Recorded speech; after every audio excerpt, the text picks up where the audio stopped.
Hey everyone, Vivek here. Today I'm sitting here virtually across Cari. Cari is our guest in our podcast. She's an IT recruiter. She's had 10 plus years of experience in the recruiting space, and she's based out of St. Louis, Missouri. And I've actually personally worked with Cari.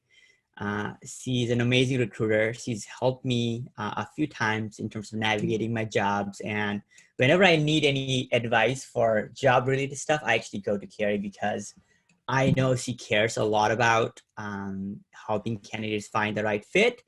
And it's very personable. Um, the other reason why I actually wanted to talk to Cari is she actually has a unique experience in terms of like being a good recruiter in the IT space, but she's also really good in LinkedIn. She's actually produced some amazing content in LinkedIn. And I actually get a, chance to, learn from her LinkedIn videos and LinkedIn content. So she's actually impacting people all around the internet with her advice on LinkedIn. So today we want to learn a little bit more about you, Cari, and also we have some questions that we have sourced from some candidates who are going for interviews. We have some questions for you. So with that, Cari, anything else you want to share about yourself? No, I think you pretty much covered it. I mean, 10 years overall in IT.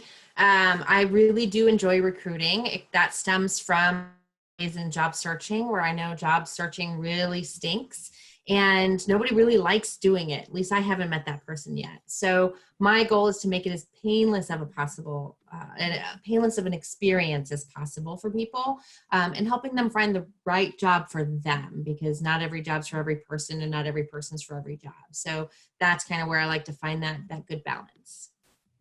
Yeah. So, Cari, let's just start with a quick, what's in your mind? Like, this is a pretty interesting time right now in tech. Uh, for people who are fairly new in their career and they're actually out in the market, what do they need to hear? What they need to hear is to keep going. It's very interesting time right now. COVID has turned things upside down. Looking for a job was never easy before, but now it's even crazier because we're not doing in-person interviews. You have to find a way to shine and showcase your skills and ability in a way that you would normally do in an in-person interview. So now it's either virtual or just phone interviews or virtual panel interviews, which can be just as intimidating as an in-person panel interview. So keep going, keep pushing through. Just because you haven't found that perfect position for you yet, or a position even, it doesn't mean you should stop. You should learn from the experiences that you have had and grow so that you can do better the next time. Yeah. So yeah, it's definitely a lot of even the recruiting and interview practices are changing. I think over the last few years on how people think about their resume and their LinkedIn, that has changed a lot. So I feel like people definitely need to be open-minded and keep going and really experimenting in with what works. And listening to people like Cari, if you're listening to this podcast, you're going to learn a lot about what you need to do. So Cari, let's just talk about let's just start with LinkedIn. If you are a candidate looking to go into the market, actively looking for a role, like what are some high level things that you need to think about in LinkedIn? And then we can kind of go a little bit deeper. Okay, so high level things would be make sure your LinkedIn is true and it's accurate and it's current. A lot of people, they go and set it up for the first time and then they never touch it again until they're desperately looking for a position, a year, 2, 6 years later. So you want to make sure you're keeping it active and keeping it current. You want to make sure it has enough detail on there to help recruiters like me find you.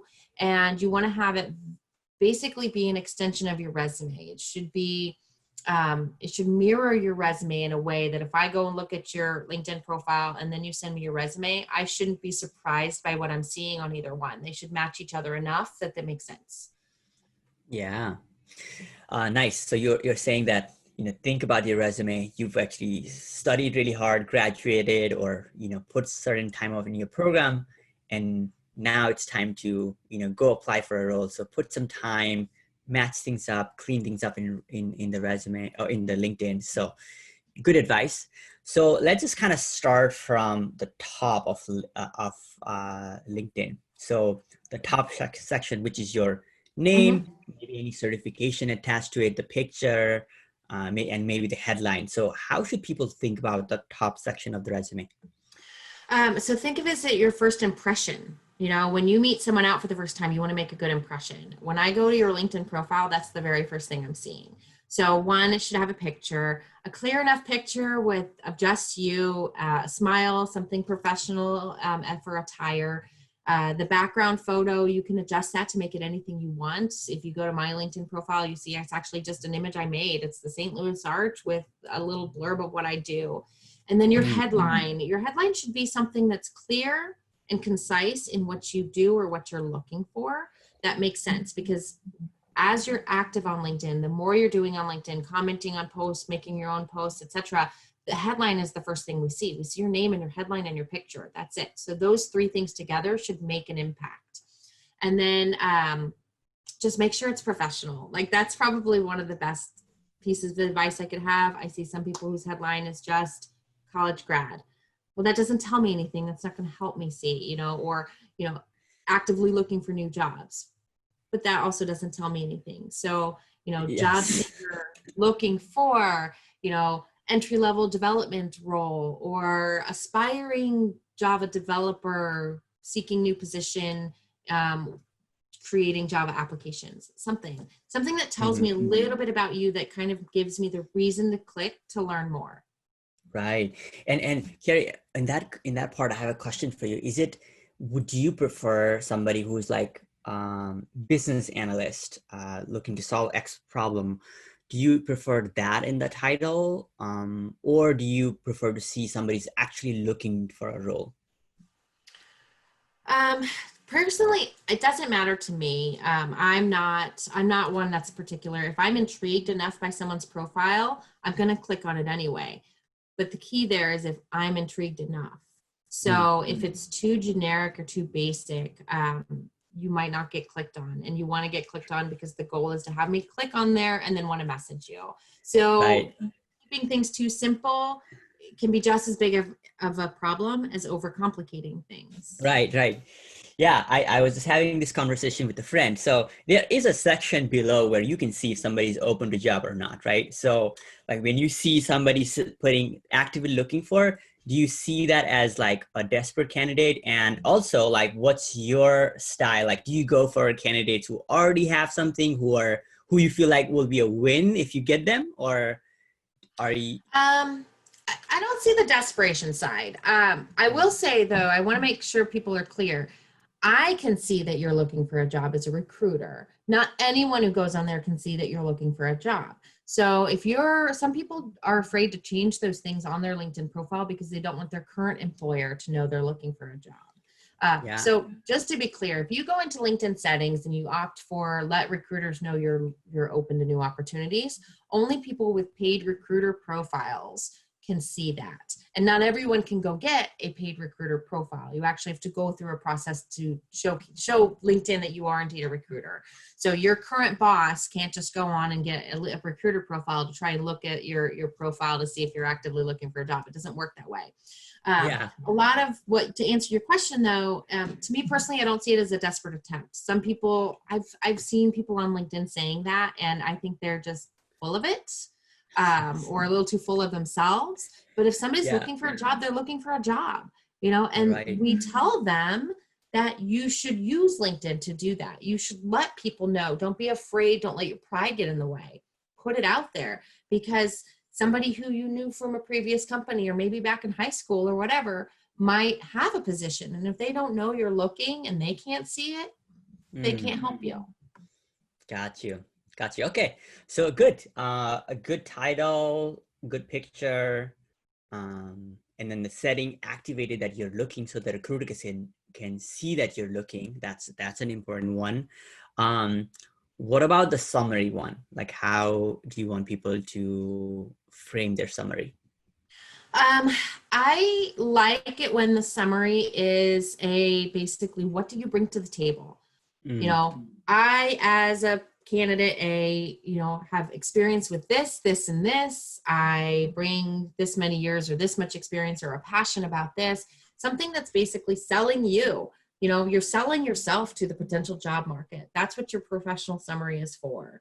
What do I bring to the table? Here's what I can offer you. Not in a cheesy salesman kind of way, but that's the area you get to tell them why you're the best person they should call or reach out to or email or talk to.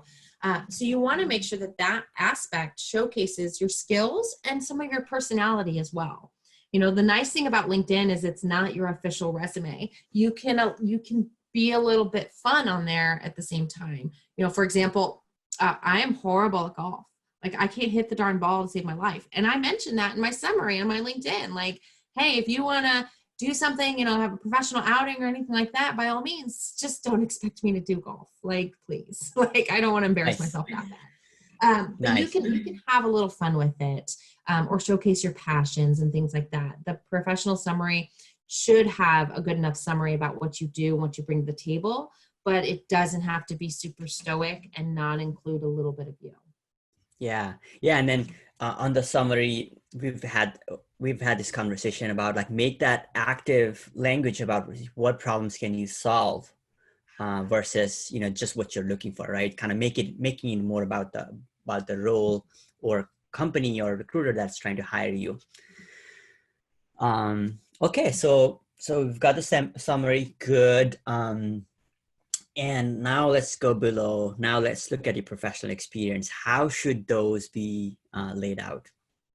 So it should be, LinkedIn will automatically do it most current position, and then back from there. Your title is one point of contention people usually have an issue with.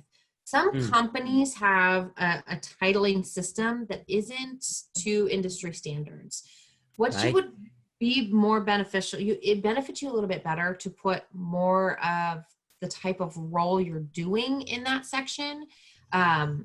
Such as there's a company here who's just got a numbering type system for people's official on paper title. So, in HR's books, you're called a professional services one. That means nothing to any of us outside of that company. So that's not what is going to do you the best good, but maybe you are a full stack developer.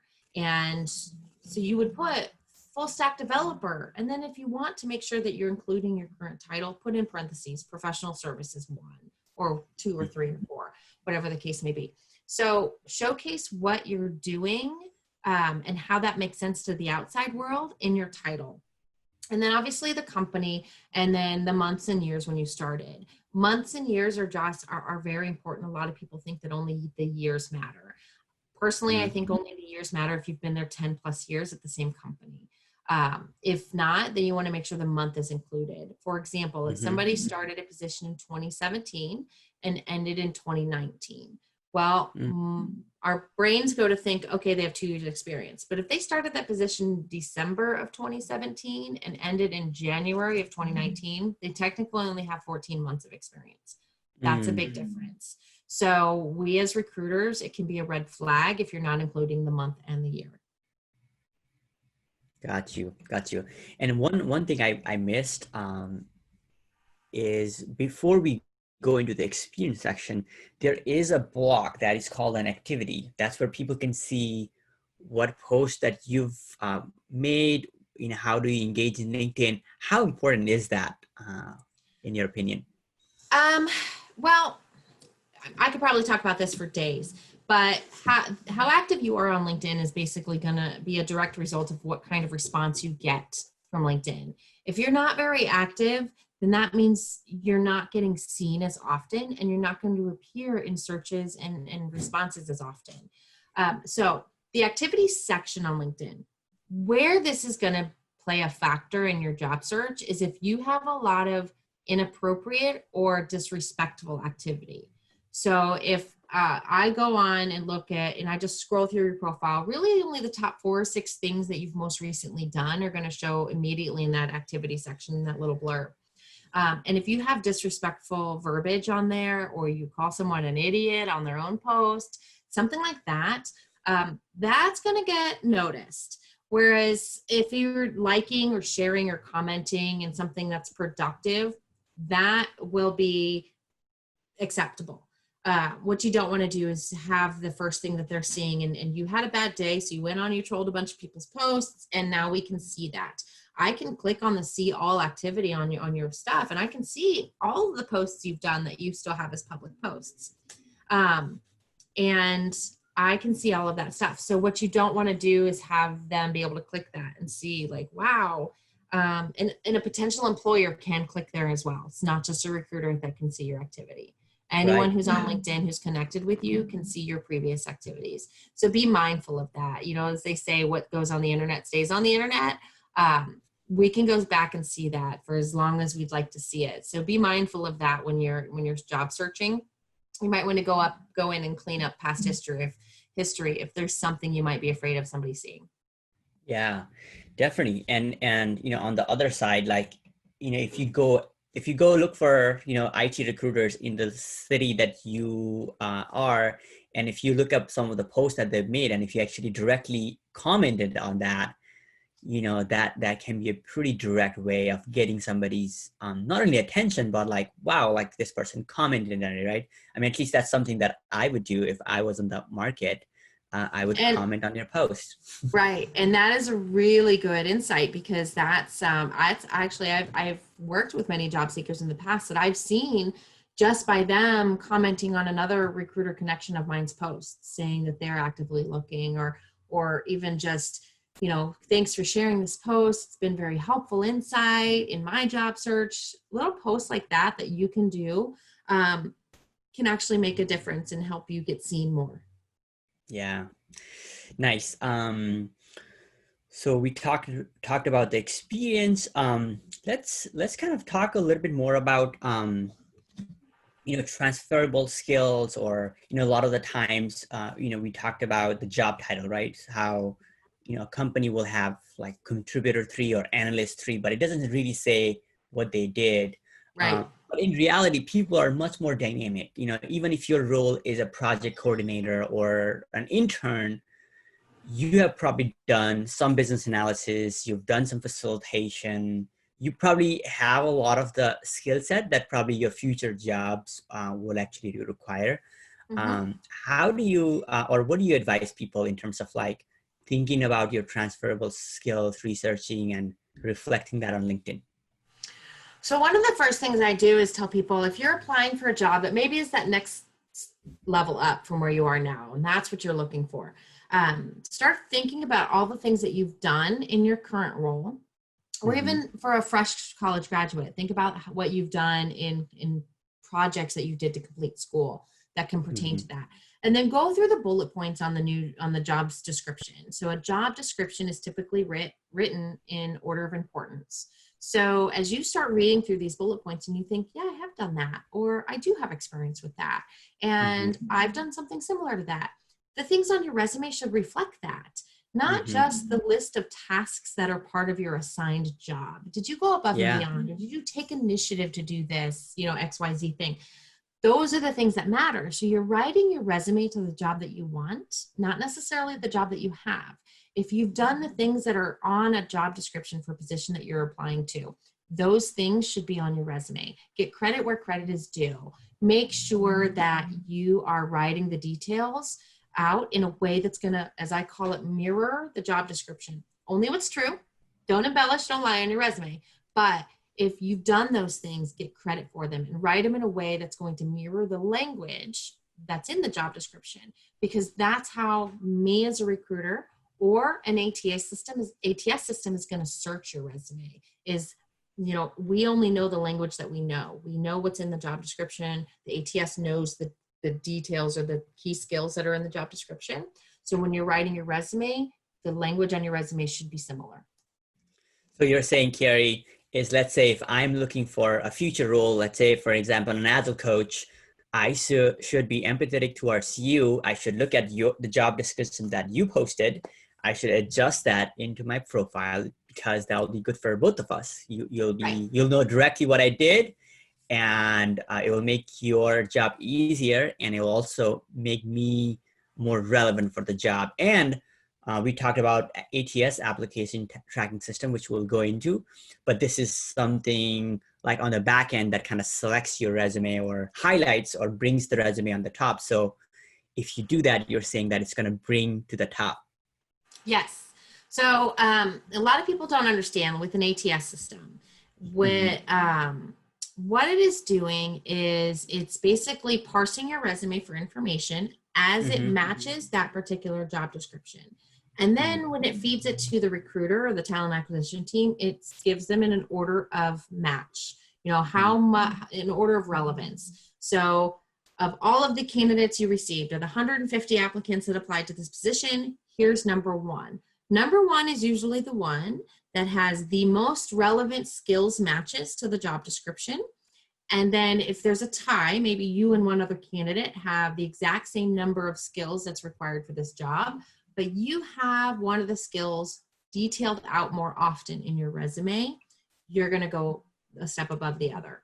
Now, I'm not saying go out and put Java, Java, Java, Java, Java, Java, Java for a Java development position. It should be detailed out, utilize Java 4, built Java-based software application 2, et cetera, et cetera, et cetera.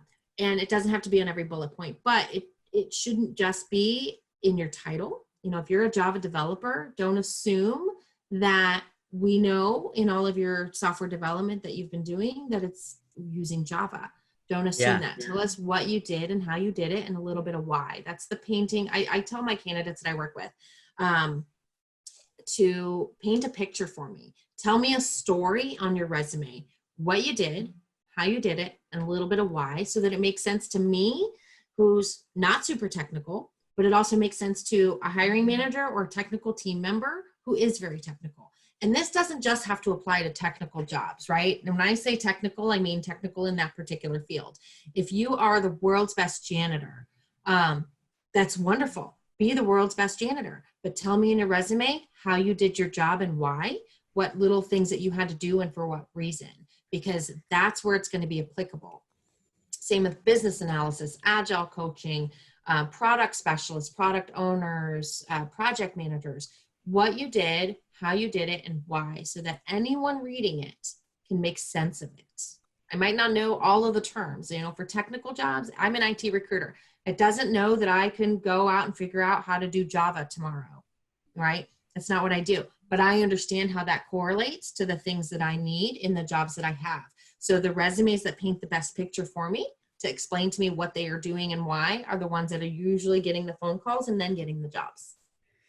Nice. So Cari, you're saying that don't think about yourself. Think about the recruiter or somebody who's looking to hire.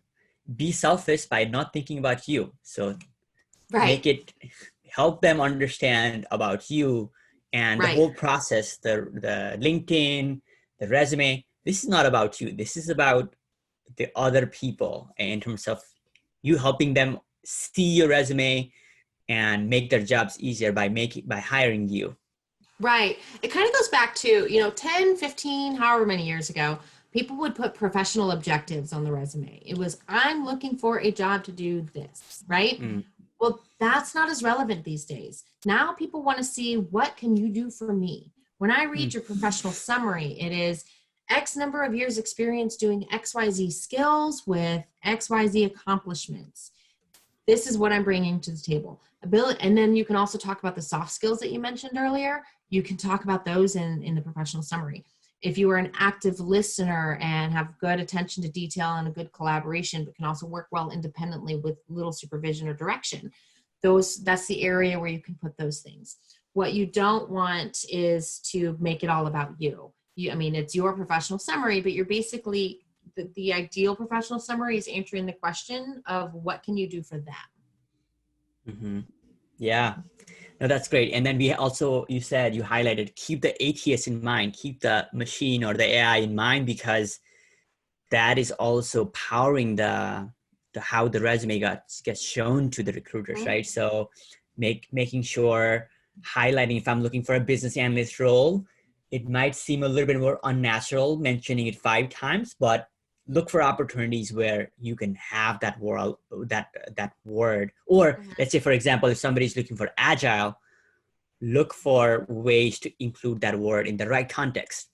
Right. And variations of the word typically work as well. So for Mm, agile, you know, the system will usually pick up agile and agility and other similar words. adaptable. For Yep. business analyst positions, Mm, analysis and mm, analyst and things like that. So it can be similar depending on the ATS. One of the things a lot of job seekers don't know as well, you never know when your resume is going into an ATS system. mm. So even if you've only put your resume on Monster, Dice, Indeed, LinkedIn, there's a lot of systems out there that go out and crawl those systems and pull resumes from them that are similar matches. And then it parses it into its own ATS and sorts it and then shows it to the recruiter who's working on that particular position. So your resume should be just as detailed on all of the job boards that you're a part of and in your LinkedIn and then your personal resume. So when you are actively applying to a position at, you know, ABC company, then that you don't know if you're sending it and it's going directly to a recruiter right into their mailbox, or if it's going into a parsing system or an ATS system first, and then maybe to their inbox.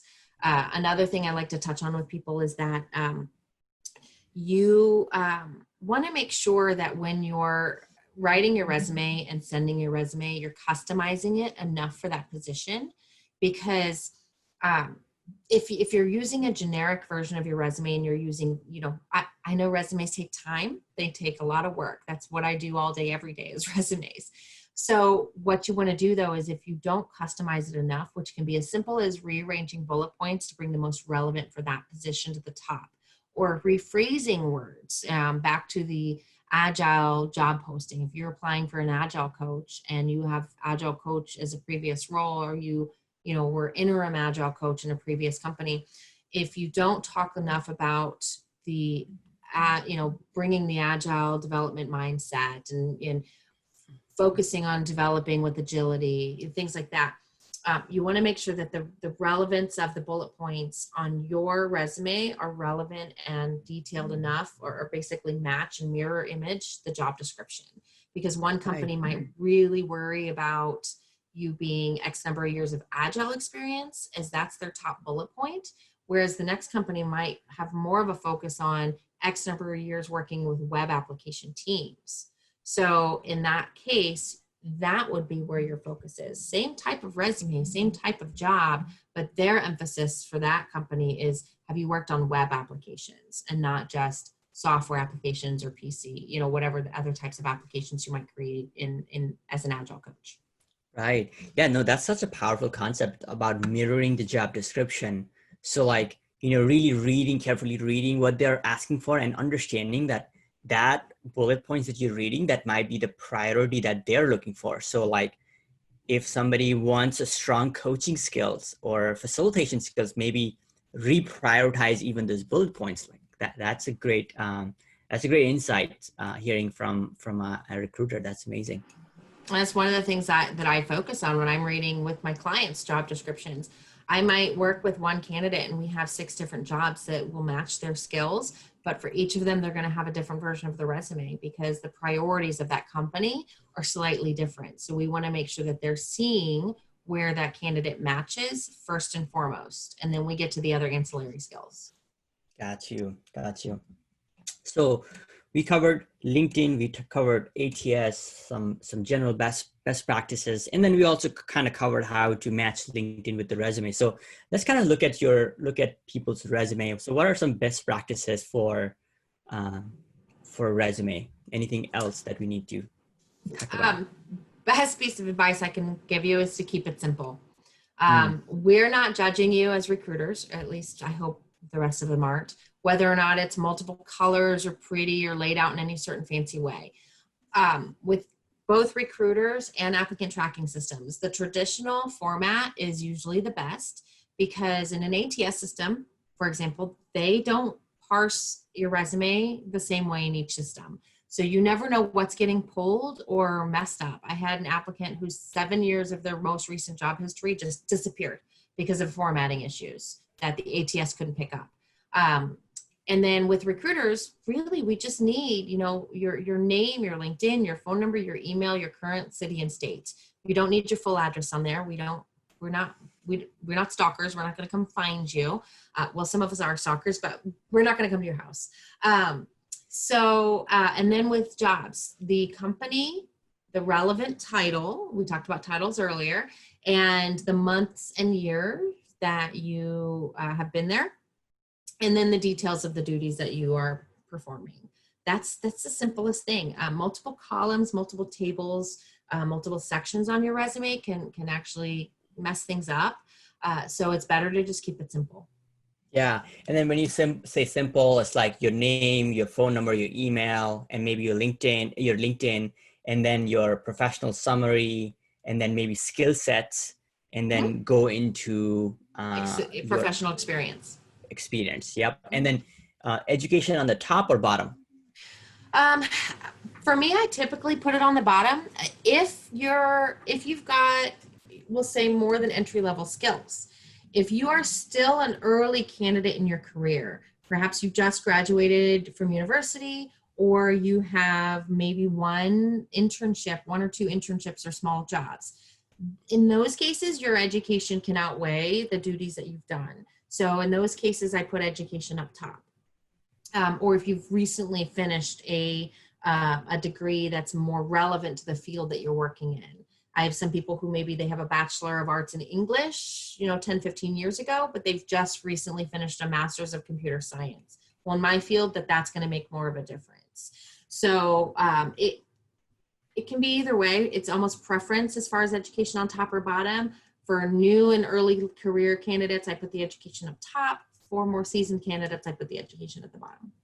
Right. So even the early candidates, if they want to be viewed at professional ones, then you're saying that it might be of advantage putting in the bottom, right? Although, yeah, if they have relevant skills that they can showcase on the resume, by all means. Yeah. And another thing with students too, back to computer science or any field in particular, your senior projects or your thesis or anything that's relevant to your career that you did in college, if you're, like I said, if you're a new graduate, those can count as experience to help you outshine other candidates.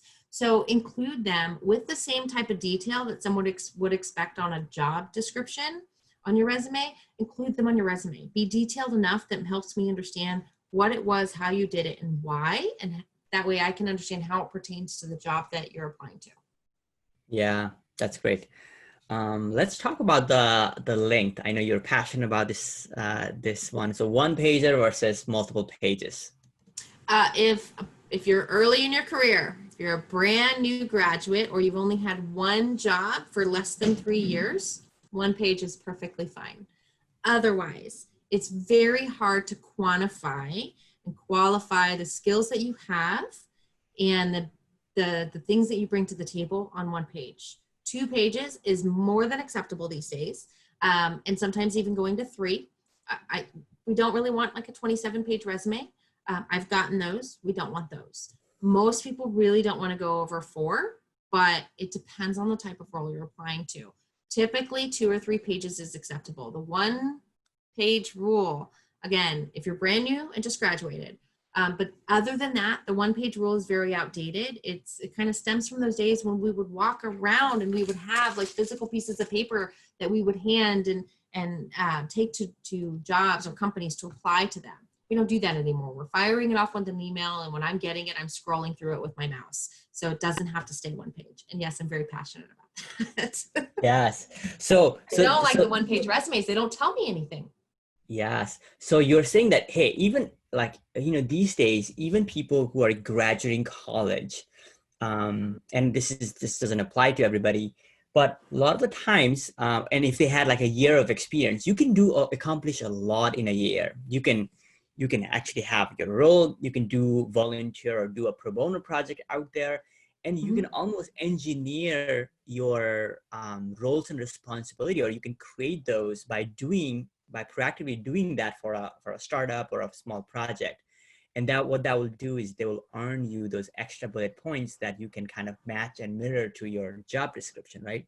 Yeah. So you're saying essentially, even for um, the fresh graduates or the entry-level candidates, if they want to not be put on that entry-level category, you're saying that, hey, maybe go beyond the one page. Yeah, I don't think it's a problem. I mean, as long as the information and what you're putting out there is relevant and it's true and you can speak to it. If a hiring manager calls you tomorrow, can you really talk about all that information that's on your resume? That's where the important factor is going to be. And then a lot of that is really matter of being proactive, looks like, because if somebody has had a 1 year, if they think a little bit more purposefully, they can generate that kind of experience. Yeah, especially with the volunteers, like you said, volunteering, startups, even college projects. I've seen people even different organizations that they're a member of in school where they maybe held a chair position, etc. Those types of things can be relevant on a resume. The key is make it applicable, make it relevant, make it true, and detail it enough so that when whoever's reading the resume looks at it, they understand why it's on there. You don't just fill the space to fill the space. Like if you don't have anything to put on there, if you weren't a member of any organizations, you didn't do any internships, you didn't do any startups, anything like that in college, you stuck to school and you did it, that's fine. Then put some school projects on there. And then it's okay to have a one-page resume. It's acceptable because you're early in your career. But after 2 or 3 years, I would expect that you should have done enough to be able to fill that page and onto another. Yeah. And then here, the other thing is like, I even remember when I was out of college and I was a system engineer, part of electrical engineering, it was so hard for me to generate that kind of experience because I would have to get a job with a big company. However, in tech, like if it's a business analyst role, you can literally get together with your friends, ideate, get a mentor, write user stories, gather requirements, do a product demo, get feedback from customer, even learn how to code. All of that has become so much easier compared to having an electrical engineering degree, so a lot of that experience, what over the past few years, now anybody can literally use no code apps to build websites and application, right? So I think it's just becoming more and more about like your creativity and how much you're willing to like be proactive and how intentional you are about what you want to create. Then, like before there was not that many options to do that. Yeah, the world's definitely changed and it's changing by the minute. I've most recently taken on the I guess analogy that the resume and the job search practice, as it were, is like a game of chess. It's constantly changing to where you need to update your strategy. And that's where you need to really focus on paying attention, listening. That's where LinkedIn can come in because there's a lot of us recruiters out there who really do care, really do want to help job seekers and be job seekers be successful in their job search. And so get out there and look at stuff. What content that I posted or things that I said a year or two ago isn't always relevant these days. So it's a constantly evolving and changing field because the market and the candidates are constantly evolving. So we need to update what we're doing, and then you as job seekers need to update what you're doing to kind of match. So it's a game of chess, and you've got to constantly update, and that's really where you're going to be successful. Yeah, no, that's great advice. So Cari, let's just kind of change gear and let's just talk a little bit more about like you and your life, you being an IT recruiter, where you have a set of clients, right? So I want to help people understand if they come across you, which I'm pretty sure they're going to contact you after this because you care about them and you've got this amazing advice. If they come across an IT recruiter, what are some things that they need to know? Well, there's a lot of us out there, but we're all very different. You'll have recruiters like me. I'm different than even some of my coworkers. I want to understand what you're looking for. I want to make sure I'm helping you find the role that's relevant and that you're going to want to stay with. I am not going to be one of those recruiters that's just bam, bam, bam, question. Okay, great, you match, I'll submit you, great. Because to me, a job search is there's more to it than that. But there are other recruiters out there who there's some that I call used car salesman recruiters. I say that with some affection, but really just because they are, they're there to sell the car, they're there to sell the job, or you as the candidate to the employer. And then there are some transactional recruiters. That's what I call them, as transactional recruiters, where they are just using a checkbox that was given to them as far as these are the top 10 skills needed. Does this candidate have it? Yes, move them on to the next round, which means submit them to the client, or no, they don't, shelf them. And you might not ever hear from them again unless the manager says, yes, I picked this candidate. That's who I want to interview. So there's a lot of different types of us recruiters out there. And we all have different types of jobs that we work on. A lot of the positions I work on are contract or contract to hire jobs. That's not what it used to be 10 years ago either. So as a contract employee with many companies now, you are working for a vendor, my company being a vendor to them. And then that means you're my employee, not mine personally, but my company's employee. And you're a W-2 employee with medical, dental, vision, 401k, short, long-term disability, a 401k match, and paid time off, and a whole slew of other benefits. Many people have this misconception that a contract employee is a 1099 where they have to manage all their own expenses and they have to pay all their own taxes at the end of the year, etc. That's not necessarily the case. There's probably still those out there, but it's not necessarily the case these days. The other side of it is that some companies do that because there's a number of reasons. So the contract to hire side, they might need a company like mine to be able to find and onboard these employees much faster, which we can do because that's all we do. And then you have some that want to be able to make sure it's the right fit. Maybe they've been burned multiple times. They filled this position 3 or 4 times in the last couple of years, and they just don't have the bandwidth to find the right person right now, but we need someone soon. So we then can take on the part of screening them, talking to them, making sure it's the right fit, personality and hard skills, culture fit and personality fit. And then help them get in the door. And then the company can then see, yes, this person is a good fit for this position. We're going to convert them to a full-time employee after, let's say, 6 months or after 1 year. People think that contract employees are more expendable. I'd say that this day and age and COVID has shown us that that's not necessarily the case. I have several clients that have actually furloughed or laid off their full-time employees and kept contract employees, which is a little scary to think about, but that's the case where they're seeing. And if you think about it from a business perspective, full-time employees have a higher, there's more business costs involved, and where cost-cutting measures are the name of the game, which is what it's been in COVID. They have to cut the highest expenses, and that's usually where they're doing so. Interesting. Great. It's an interesting market. Yeah.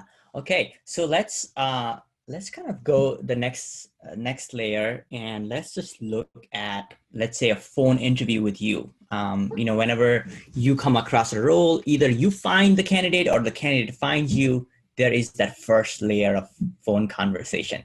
So this is the secret that you're letting out to the people who are going to the field, right? So what would make that conversation a great conversation where you want to say, this is a great candidate, I want to submit this to the client? What does that interaction look like? So typically it starts with personality. You want a little bit of your personality to shine through. You want to maintain the professionalness. So watch your language, make sure you're answering the questions and staying relevant, but smile. If it's a phone interview, I tell people to do it in front of the mirror, because you have to force yourself to smile. And when you smile, your inflection comes across differently. You sound a little different. You sound softer and friendlier, because ultimately we all want to work with people we like. And if you are smiling and you sound friendly, then I'm going to open up a little bit more. We're going to talk a little more conversationally, and you're going to stand out to me a little bit more, rather than those who, when I ask a question, it's a simple yes or no or short answer, and we move on to the next question. You are not necessarily standing out any better than the last person. So if I have to choose between two candidates, which one's going to stand out? And oftentimes I do. I might only get to submit one candidate to a position, or maybe even only 2 or 3 candidates, but I've got 10, 15, or 20 that are qualified. So I have to pick.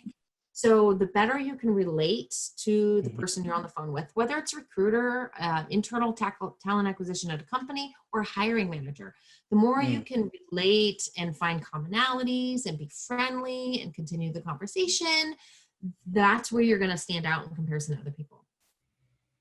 Nice. And in terms of like tonality, body language, so you said, being in front of the mirror, what else? Like what else? And what other advice do you have or what kind of question to ask to a recruiter?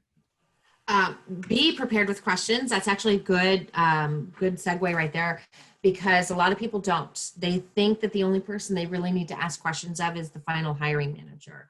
But you should be prepared with questions through all steps of the journey. Understand from the beginning, from the recruiter standpoint, if it's an external recruiter like me, what does this position look like? Is this a contract to hire, direct hire type position? What's the longevity? What's the plan after XYZ date? What's the chances of converting to a full-time?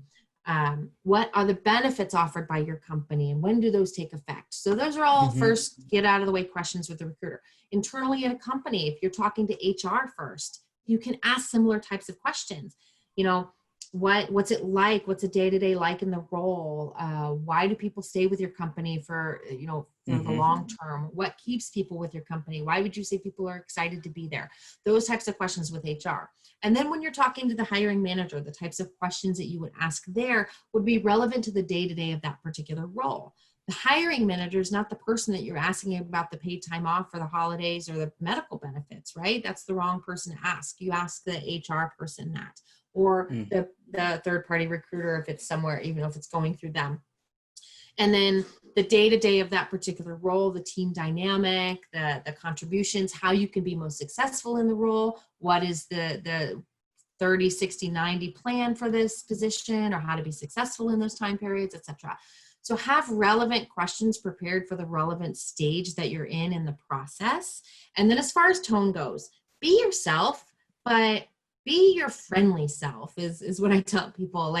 There's a level of professionalism that you can have while still having a smile on your face. Right. You can still answer questions professionally, but be friendly about it. It's not just stoic, have to answer the question right now. We're not robots. We don't want to hire robots, right? Like, we're not in Terminator. We don't want that kind of life ahead of us, and we don't want to work with those types of people. So people want to work with people they like. I say it literally hundreds of times a day. So make sure you're coming across as someone that people might want to work with.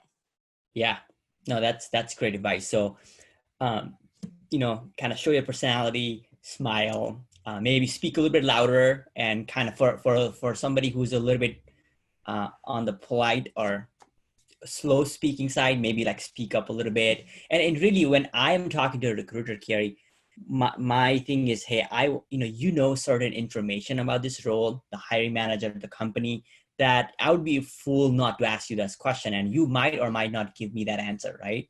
So I make it a point to ask, why are they looking to hire this candidate? What else do you know? What was the best candidate? What would be a best candidate for this role? So all that. And I want to make a connection with you, because if you like me, if you believe in me that I'll be a good candidate, then you're going to go talk to the hiring manager and say, this is the right candidate for this role. I want to get an interview. So that's my mindset going in. One of the really important aspects of what you just said is if you're asking the right questions, if you're saying, what are the like you mentioned a question just now, what are the top things this manager is looking for with someone in this position? Well, once the recruiter tells you, you can then respond to that question with your relevance of a candidacy. So if I say, well, the top things this manager is looking for is someone with 5+ years of agile experience, the ability to lead and coach teams at an enterprise level, and the ability to be flexible to changing needs. Well, then you, Vivek, are going to tell me, Well, let me tell you, I have this number of years of experience doing that. I have led enterprise level teams ranging from the size of this to this. And I've had dealt with a lot of flexibility because in previous roles, XYZ has happened. So you can then respond to the top needs of the job with how you fit it. And then you're literally making my job super easy because I'm going, oh yeah, checkbox, checkbox, checkbox. Perfect. And then when I'm telling the manager about you, because I don't typically get the option to pick up the phone and call the manager and go, oh my God, you have to talk to Vivek like tomorrow. No, what I have to do, what I then do is form a profile for them.